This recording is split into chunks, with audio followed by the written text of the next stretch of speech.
বেশি বেশি দোয়া করতেন, আল্লাহুম্মা বারিক লানা ফি রজব ওয়া শাবান ওয়া বাল্লিগনা রমাদান।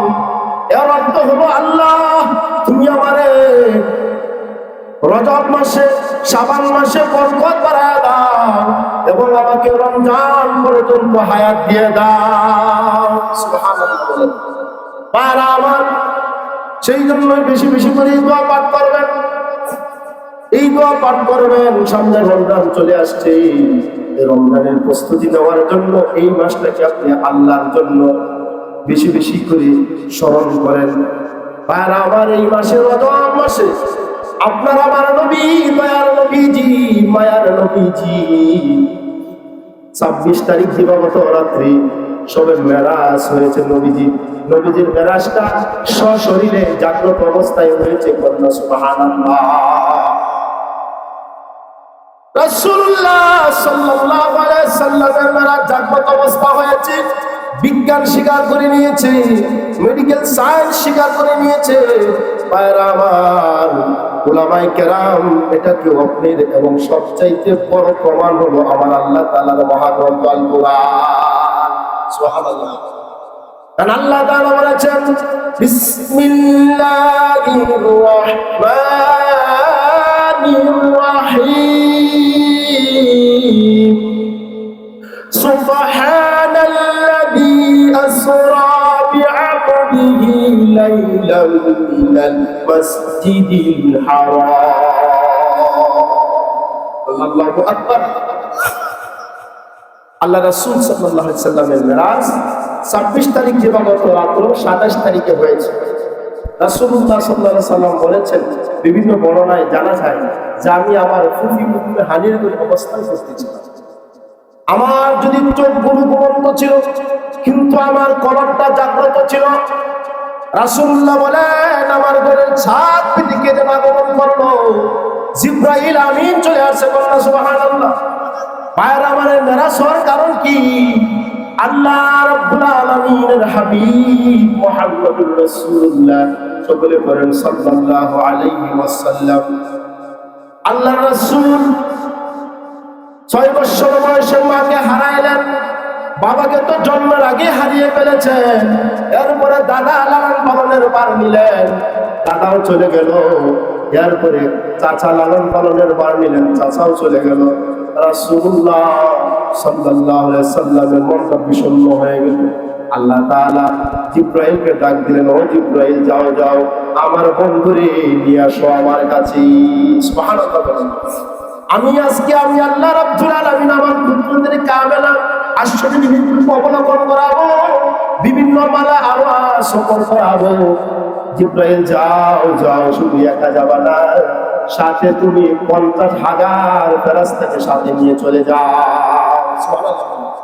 জিবরাইল আমিন 50,000 ফেরেশতাকে সাথে নিয়ে জান্নাত থেকে এমন একটা বাহন নিলেন, বিদ্যুৎ গতি সম্পূর্ণ আলিমুন শান বুরাক নিয়ে জিবরাইল আমিন হাজির হয়ে গেলেন। বুরাকের আকৃতি আসছে দাদার চাইতে ছোট, পঞ্চরের চাইতে বড়, অথবা তার কপালে লেখা ছিল লা ইলাহা ইল্লাল্লাহু মুহাম্মাদুর রাসূলুল্লাহ। সকলে পড়েন সাল্লাল্লাহু আলাইহি ওয়াসাল্লাম। এটা কেন করি জানেন? রাসূলের নাম শোনার সাথে সাথে সাল্লাল্লাহু আলাইহি ওয়াসাল্লাম পড়তে হয়। যে ব্যক্তি পড়বে আল্লাহ তাআলা তার উপর 10টি রহমত নাযিল করবেন। সুবহানাল্লাহ। আর যে ব্যক্তি দুরূদ পড়বে না, সে কৃপণ, সে ধ্বংস হয়ে যাবে। নবীর হাদিসের কথা আছে, বলেন না নাউযুবিল্লাহ। ভাইরা আমার, জিবরাইল আমিন 50,000 ফেরেশতাকে সাথে নিয়ে চলে আসলেন। বিদ্যুৎ গতি সম্পূর্ণ বুরাক নিয়ে আগমন করলেন। এবার বুরাককে হাতে রেখে আবার উত্তর পাশে রাখলেন। জিবরাইল আমিন বললেন, ইয়া রাসূলুল্লাহ, ইয়া হাবিবাল্লাহ, উঠুন। আল্লাহ তাআলা আপনার দিদার লাভ করবে, জান্নাতের বিভিন্ন কোন সফর করাবে, কুদরতের কামেল আশগুলো অবলোকন করা হবে। রাসূলুল্লাহ সাল্লাল্লাহু আলাইহি ওয়াসাল্লাম তিনি উঠলেন, ওযু করলেন, 2 রাকাত নামাজ পড়লেন। বারবার এরপরে তিনি বুরাককে যখন সওয়ারি হিসাবে কবুল করবেন, এমন সময় বুরাক একটু নাড়াচাড়া করতেছিল। জিবরাইল আমিন বললেন, ও বুরাক, তুমি কি জানো আজকে তোমার পিঠে কে সওয়ার হবে? বুরাক বলে, না না না, আমার তো জানা নাই। তোমার পিঠে এমন একজন সওয়ার হবে, আখিরি জামানার পয়গম্বর বিশ্বনবী মুহাম্মদুর রাসূলুল্লাহ, ইমামুল মুরসালিন, খাতামুন নবীন। আল্লাহু আকবার। ভাইরা আমার, বুরাকের গর্দানে জিবরাইল আমিন হাত রাখলেন। বুরাক একেবারে পানির মতো অটল হয়ে গেল, বয়ে গামে সিক্ত হয়ে গেল। সারা রাত পর্যন্ত কান নাড়াতে চেষ্টা করলো না। এখন একটা প্রশ্ন আছে, জান্নাতের একটা বাহন যদি হইয়া আমার নবীর নাম শোনার সাথে সাথে বুরাক গামে সিক্ত হইয়া যায়, সারা রাত পর্যন্ত কান নাড়াতে চেষ্টা করে না, ও আখিরি জামানার পয়গম্বরের উম্মত, ও মুসলমান, সর্বশ্রেষ্ঠ উম্মত বলে দাবি করো, আশরাফুল মাখলুকাত বলে দাবি করো, কিন্তু নবীর নাম শুনলে পুরো তোমার কলিজা কাঁপে না, শরীর কাঁপে না। নবীর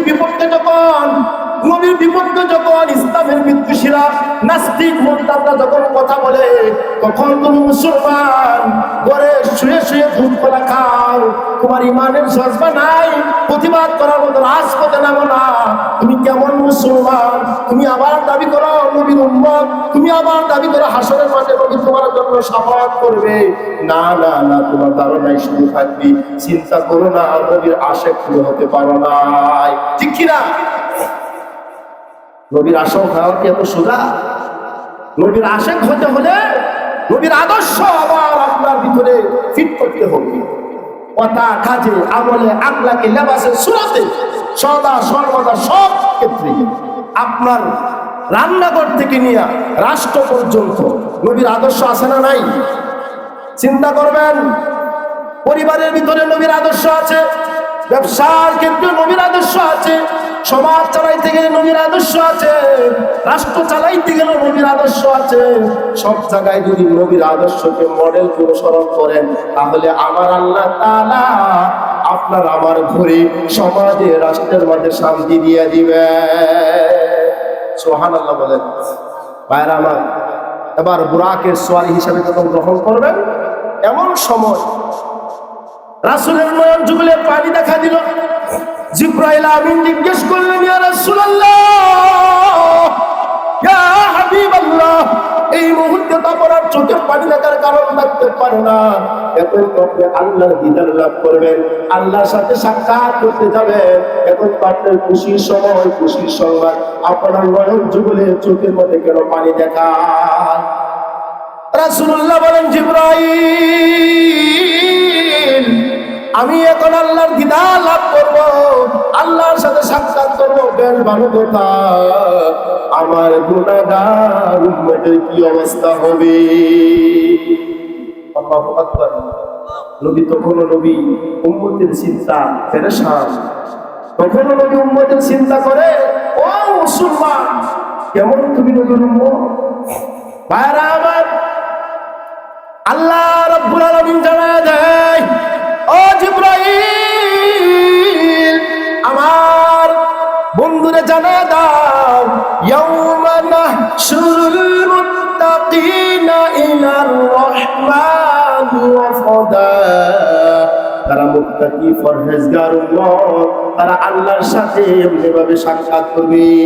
সুবহানাল্লাহ বলেন।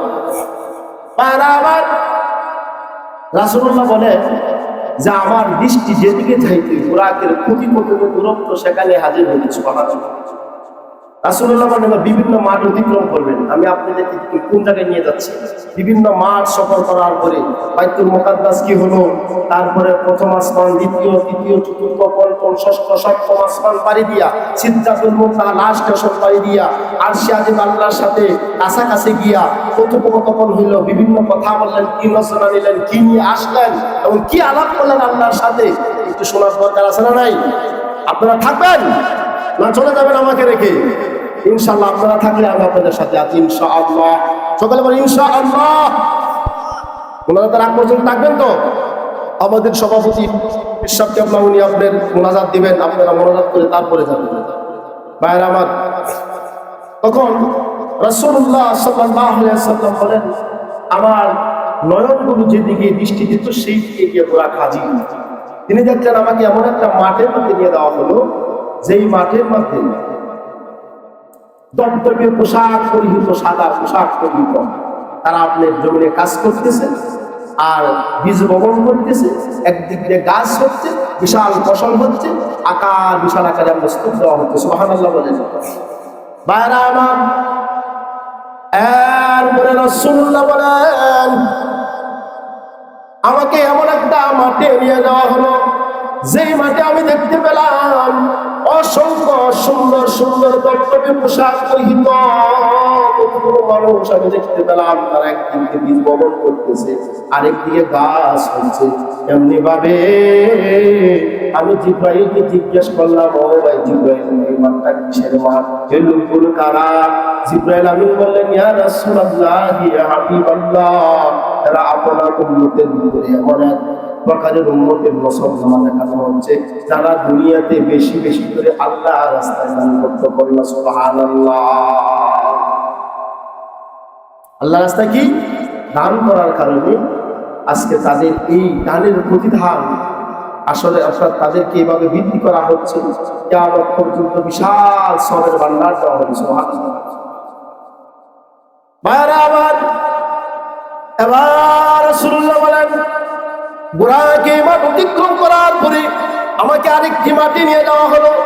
আমি দেখতে পেলাম কতগুলো নারী বঞ্চিত হয়ে শুয়ে আছে, তাদেরকে পাথরযুক্ত মাটির মধ্যে তাদেরকে আঘাত করা হচ্ছে, মাথার মধ্যে আঘাত করা হচ্ছে, মাথাগুলো ছিন্ন বিচ্ছিন্ন হয়ে যাচ্ছে, আবার আঘাত করা হচ্ছে, আবার ছিন্ন বিচ্ছিন্ন হয়ে যাচ্ছে। এই কথা এই দেখার পরে আমি জিব্রাইলকে বললেন, ও ভাই জিব্রাইল, এই মাঠটা কিসের মাঠ? এই লোকগুলো কারা? কেন তাদেরকে এভাবে শাস্তি দেওয়া হচ্ছে? জিব্রাইল আমিন বললেন, ইয়া রাসূলুল্লাহ, ইয়া হাবিবাল্লাহ, আপনার উম্মতের ভিতরে ওই সমস্ত বহু মুসলমান দেখানো হচ্ছে যারা আরামসে বিছানায় শুয়ে থাকতো। নাউজুবিল্লাহ বলেন।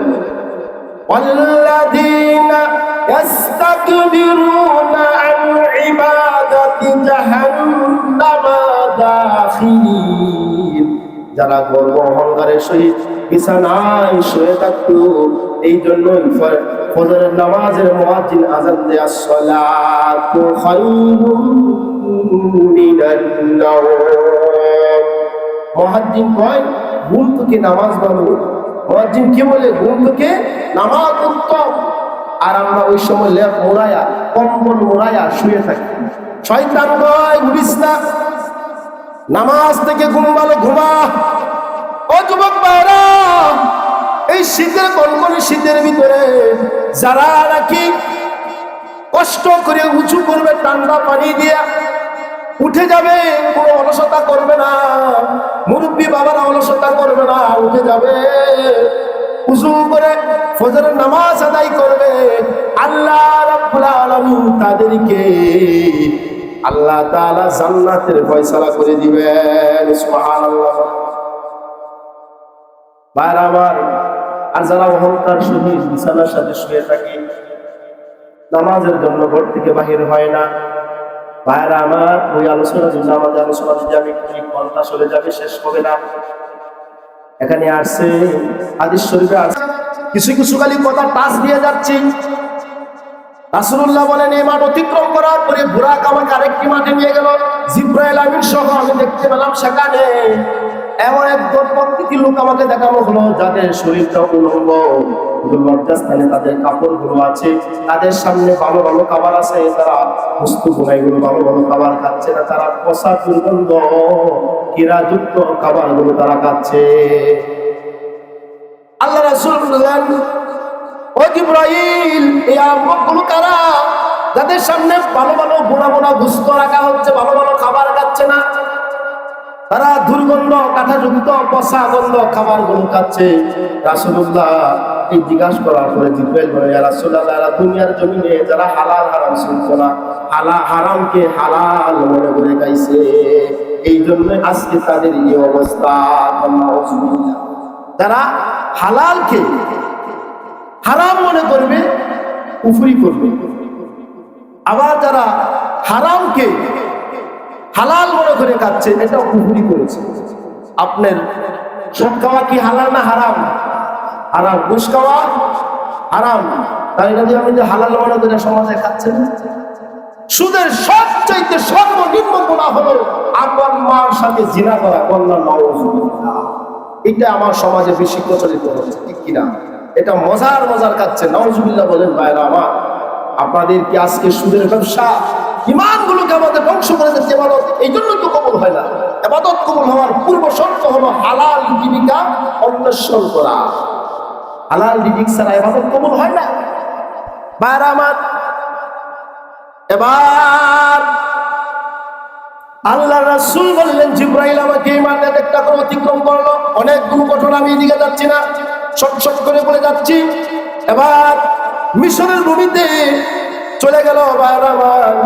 বাইতুল মুকাদ্দাসে গিয়া জিবরাইল আমিন সেখানে একটা উঁচু পাথরে দাঁড়ায়া আযান দিলেন। আযান দেওয়ার পরে আকাশে দরজাগুলো খুলে দেওয়া হলো, অসংখ্য ফেরেশতারা আগমন করলো। এবার দেখলো বাইতুল মুকাদ্দাস নামাজের কাতার সারিবদ্ধ হয়ে গেছে, সবাই দাঁড়িয়ে গিয়েছে।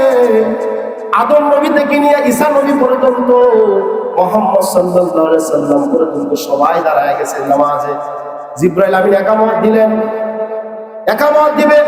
এবার আদম নবী মনে মনে ভাবনা করতেছি, বিশাল বড় জামাত ইমামে দিব না, আমি আদম আলাইহিস সালামের বাধ্য যুক্তি, আমি হলাম আদি পিতা।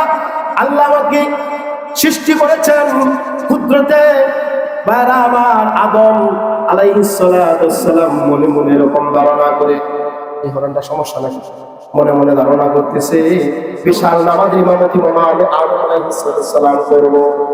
এমনি ভাবে নূহ আলাইহিস সালাম বলতেছে, আমি আদমের সানি, আজকে মনে বিশাল জামাতের ইমামতি আমি নূহ করব। এরপরে ইব্রাহিম আলাইহিস সালাম বলতেছে, আমি জাতির পিতা ইব্রাহিম। জাতির পিতাকে ইব্রাহিম আলাইহিস সালাম, তিনি বলতেছেন মনে মনে যে আজকে মনে বিশাল জামাতের ইমামতি আমি ইব্রাহিম করব। মনে মনে ধারণা করতেছে আমি ইব্রাহিম খলিলুল্লাহ, আল্লাহ আমাকে খলিল উপাধিতে ভূষিত করেছেন। এবার মুসা কালিমুল্লাহ, সে মনে মনে ধারণা করতেছে আল্লাহ আমাকে তুর পাহাড় নিয়ে কথা বলেছেন, আমাকে কালিমুল্লাহ উপাধি দিয়েছেন। আজকে মনে বিশাল জামাতের ইমামতি আমি মুসা আলাইহিস সালাম করব। ভাইরা আমার, এমনি ভাবে ঈসা রুহুল্লাহ, সেও ধারণা করতেছে যে আজকে বিশাল জামাতের নামাজ ইমামতি আমি ঈসা রুহুল্লাহ করব। ভাইরা আমার, এক এক করে এরকম ধারণা করছে। জিবরাইল আমিন একামত দিলেন। একামত দেওয়া শেষ করার পরে সামনের দিকে অগ্রসর হলেন। এবার সবাই ধারণা করছে মনে হয় জিবরাইল নামাজ পড়াইবে। জিবরাইল অগ্রসর হলেন। জিবরাইল অগ্রসর হইয়া আমার নবী, আপনার নবী, দয়ার নবী, মায়ার নবীদের হাত ধরিয়া সামনে দাঁড় করায় দিলেন। আল্লাহ সুবহানাল্লাহ।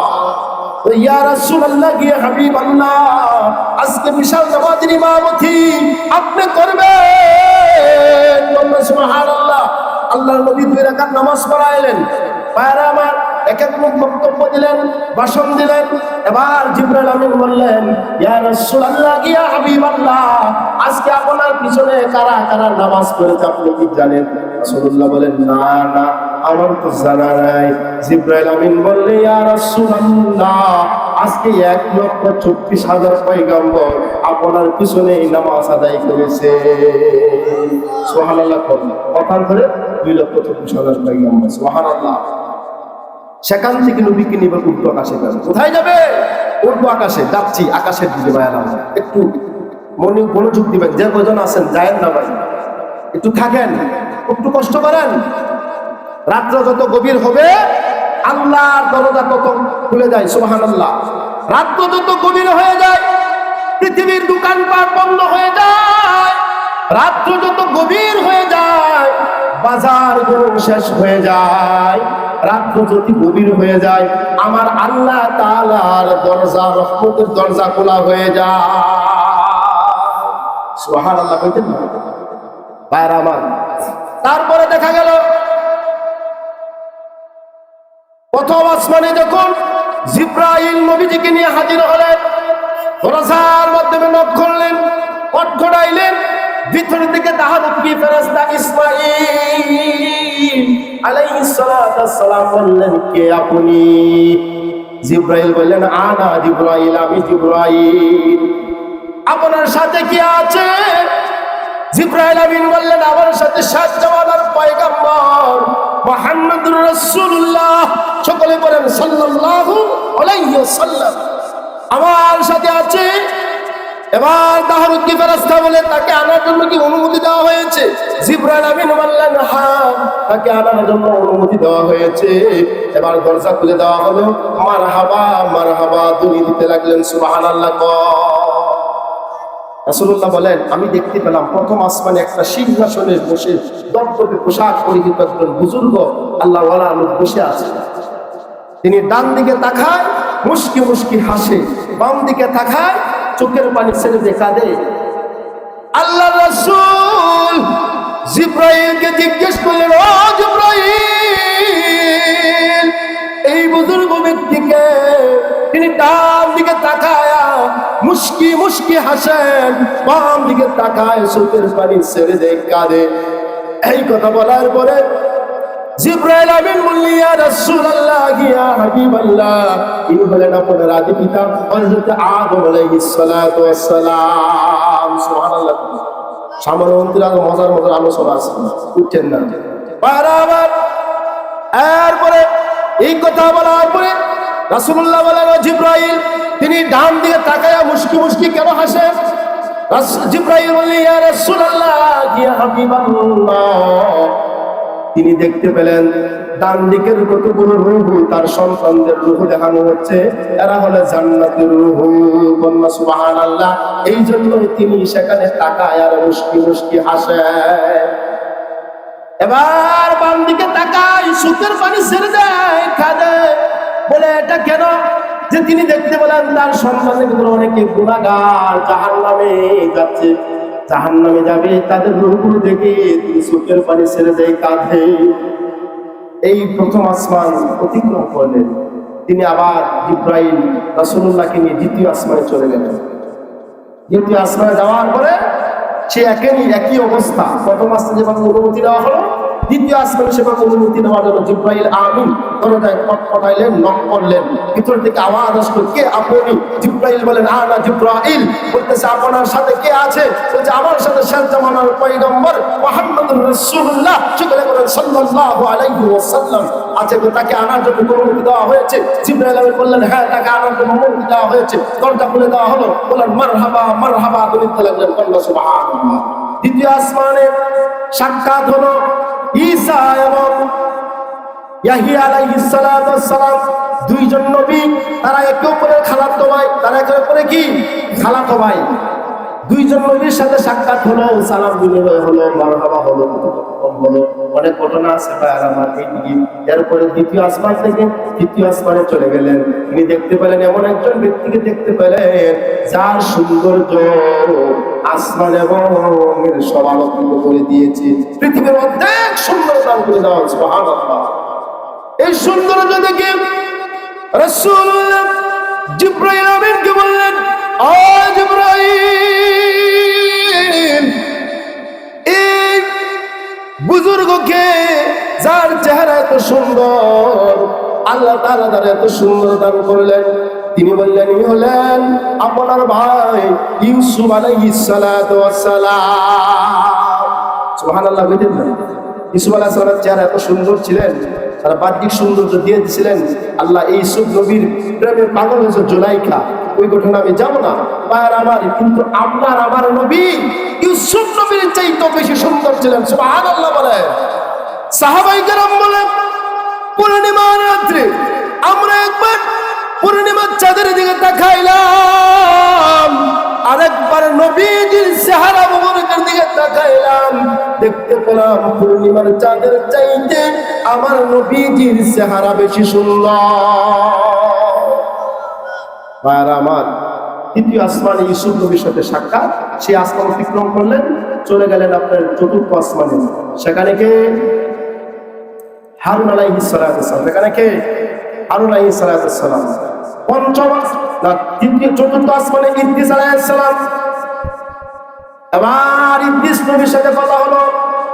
রাসূলুল্লাহ বলেন, ভাই ইদ্রিস, আপনি তো জান্নাত ঘুরছেন, দেখছেন, আমাকে একটু নাজনি আমার বলেন। ইদ্রিস আলাইহিস সালাম বলে, না না, আমি গিয়েছিলাম যাওয়ার জন্য, ঢোকার জন্য আমাকে পারমিশন দেওয়া হয় নাই।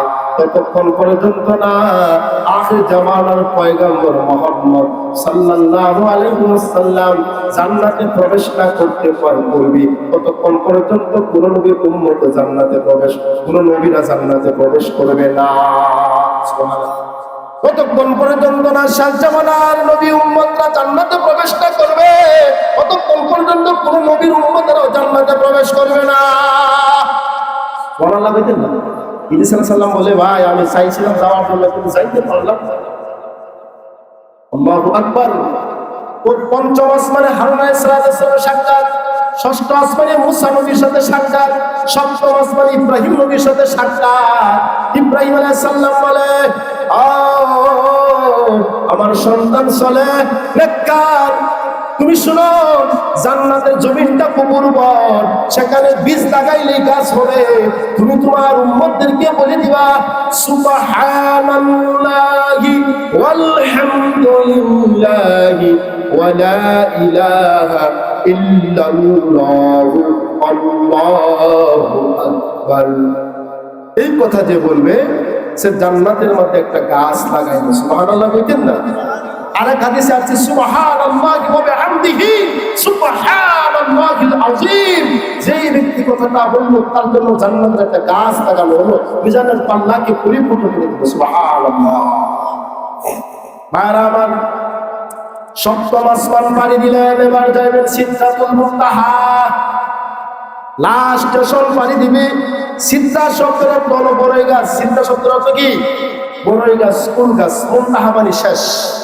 সেখানে একটি এমন বড়ই গাছ যেটা বড়ইগুলো হলো তালের মতো বড় বড়, আর পাতাগুলো হাতির কানের মতো বড় বড়। সেখানে ফেরেশতারা অভ্যর্থনা স্বাগতম জানানোর জন্য বসে আছে। সুবহানাল্লাহ। সিদরাতুল মুনতাহা যাওয়ার পরে জিবরাইল আমিন বললেন, ইয়া রাসূলুল্লাহ, ইয়া হাবিবাল্লাহ, আর সামনে যাওয়ার আমার অনুমতি নাই। যদি আমি সামনে অগ্রসর হই, আল্লাহর নূরের তাজাল্লিতে আমি জিবরাইল করে সারকার হয়ে যাব, আমি আর যাইতে পারবো না, এবার আপনি যান। আল্লাহ রাসূল বললেন, ও জিবরাইল, তুমি তো যেতে পারবে না, ভালো কথা, তোমার কোনো আরজি আছে কিনা, তোমার কোনো মানে আল্লাহর কাছে চাওয়া আছে কিনা আমার সাথে বলে দাও। জিবরাইল আমিন বললে, ইয়া রাসূলুল্লাহ, আমার একটাই চাওয়া, সেটা হলো কাল হাসরের মাঠে যখন নাকি উম্মতেরা ফুলসিরাত পার হবে, আল্লাহ তাআলা যেন আমাকে একটু হুকুম দেন, আমার রহমতের পাকাগুলো যেন বিছায়া দিতে পারি, এই রহমতের পাকার উপর দিয়ে যেন তারা ফুলসিরাত পার হইতে পারে। সুবহানাল্লাহ।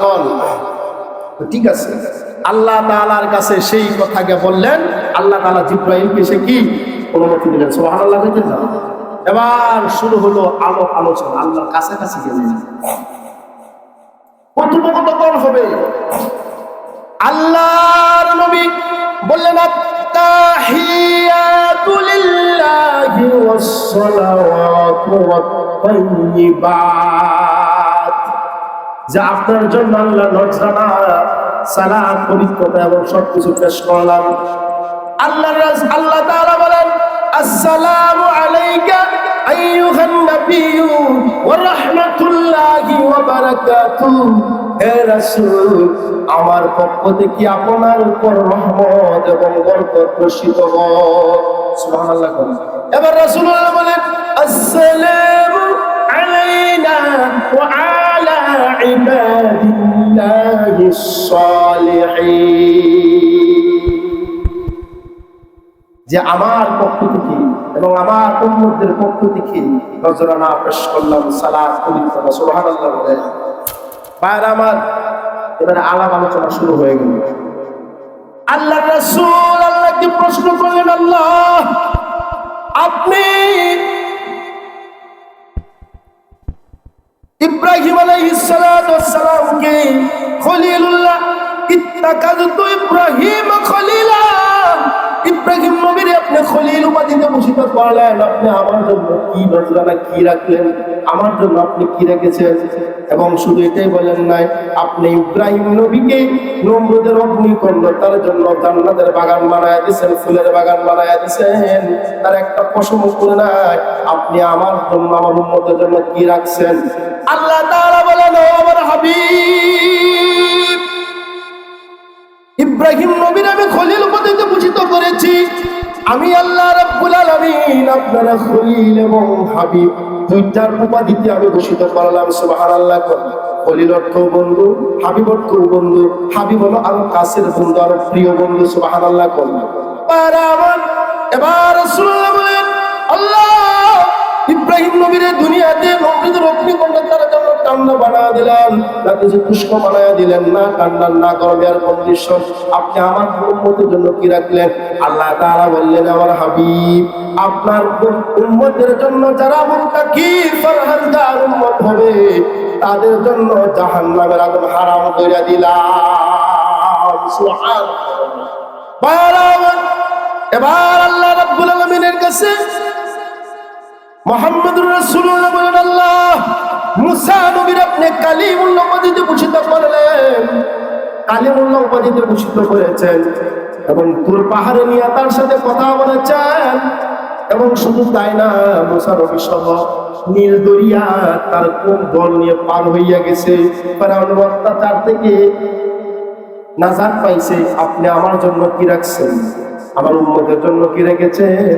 আল্লাহ বলেন, আমার হাবিব রে মুসা নবী তুর পাহাড়ে নিয়ে কথা বললেন।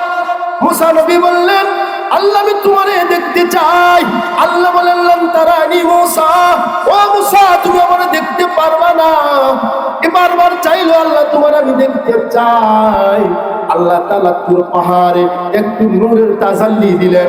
মুসা নবী সাথে সাথে অজ্ঞান হয়ে গেল, আল্লাহরে দেখতে পাইল না। অনেকক্ষণ হরে খুশ হলো, অনেকক্ষণ হরে জ্ঞান হলো।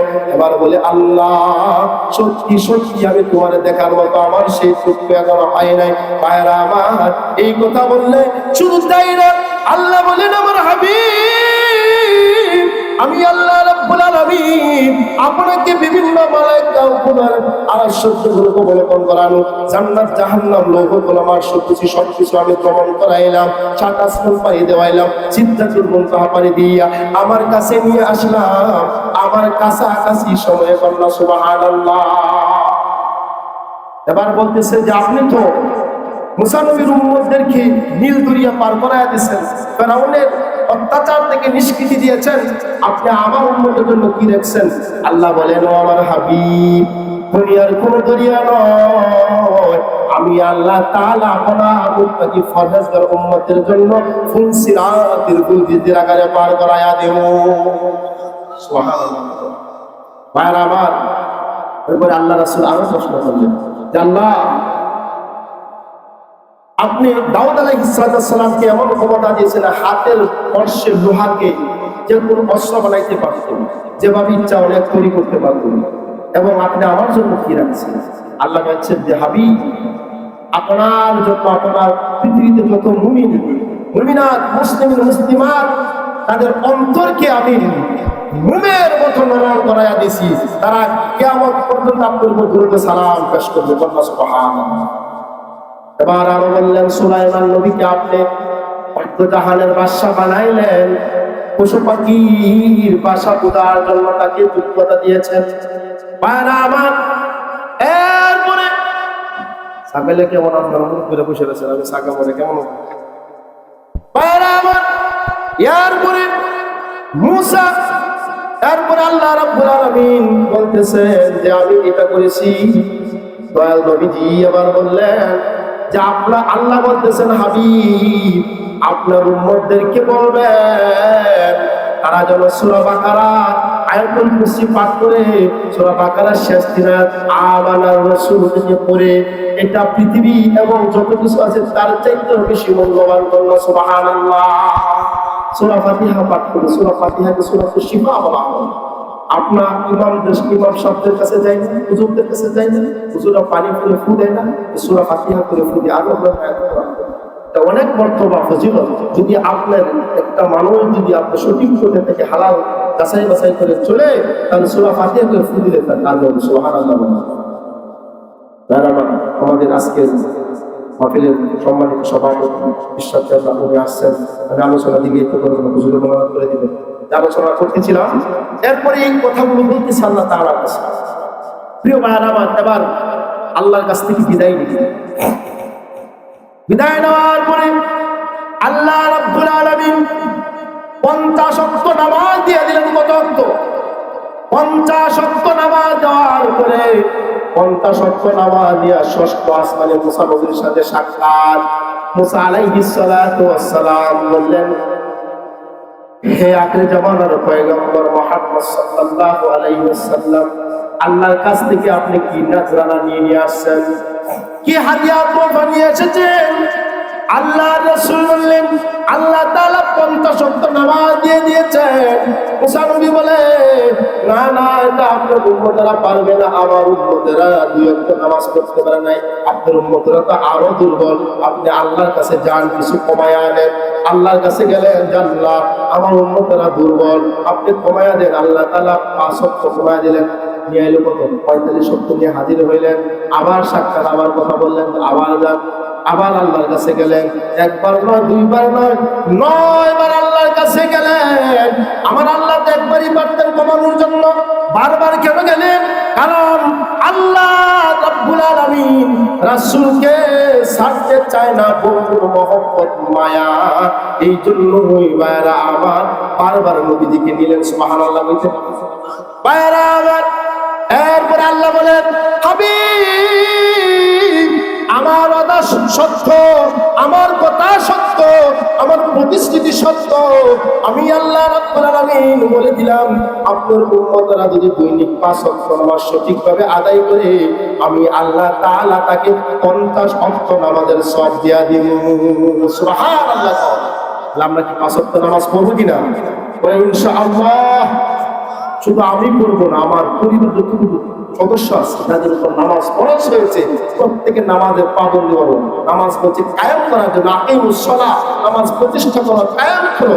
আমার বিবি, আমার সন্তান, আমার ভাই, আমার বোন, পরিবারের যতগুলো সদস্য আছে প্রত্যেককে নামাজ পড়ার জন্য আপনার পড়াইতে হবে। না হলে ফরজে আইন আল্লাহ তাআলার কাছে জবাবদিহিতা করতে হবে। না, কখনো ছাড় পাবেন না। চলে নামাজ পড়বো আমরা। এরপরে